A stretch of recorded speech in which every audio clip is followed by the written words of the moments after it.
Teenage എന്ന് പറയുന്നത് വളരെ കോംപ്ലിക്കേറ്റഡ് ആയിട്ടുള്ളൊരു പ്രായമാണ്. ഈഗോയൊക്കെ ഡെവലപ്പ് ചെയ്ത് തുടങ്ങുന്ന, അനുസരണക്കേടുകളൊക്കെ കാട്ടാൻ ഏറ്റവും അധികം പ്രവണതയുള്ളൊരു പ്രായവുമാണ് ഈ ടീനേജ് എന്ന് പറയുന്നത്. റിബലാവാൻ സാധ്യതയുള്ളൊരു പ്രായമാണ് ടീനേജ്. ഈ ഒരു പ്രായത്തിൽ തന്നെയാണ് സ്കോളിയോസിസും ഏറ്റവും അധികം സംഭവിക്കുന്നത്. സ്കോളിയോസിസിൻ്റെ മാനേജ്മെൻ്റ് ആകട്ടെ യോഗയിലൂടെയാണ് താൻ.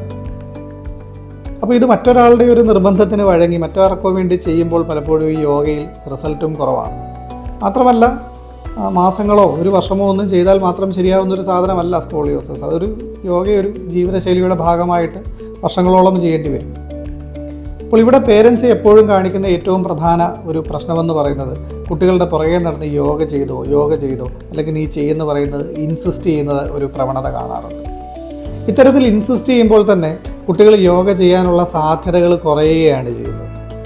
അതുകൊണ്ട് തന്നെ ഈ പുറകെ നടന്ന് ഇൻസിസ്റ്റ് ചെയ്ത് അവർ യോഗ ചെയ്യേണ്ടതിൻ്റെ ഉത്തരവാദിത്തം മാതാപിതാക്കൾ ഏറ്റെടുക്കാതെ അതിൻ്റെ റെസ്പോൺസിബിലിറ്റി അവർക്ക് തന്നെ വിട്ടുകൊടുത്ത് അവരെ സ്വയം ചെയ്യാൻ വിടുക, അതിന് വേണ്ടുന്ന ബോധവൽക്കരണം കൊടുക്കുക. അതാണ് സ്കോളിയോസിസ് ചികിത്സയിൽ ഏറ്റവും അത്യാവശ്യമായിട്ടുള്ള കാര്യം. പേരൻസ് ഇൻസിസ്റ്റ് ചെയ്ത് യോഗ ചെയ്യിക്കുന്ന കേസുകളിൽ റിസൾട്ട് വളരെ കുറവാണ് എന്നുള്ളത് കൂടെ ഇതിനോടുകൂടി ചേർത്ത് പറയേണ്ടതുണ്ട്.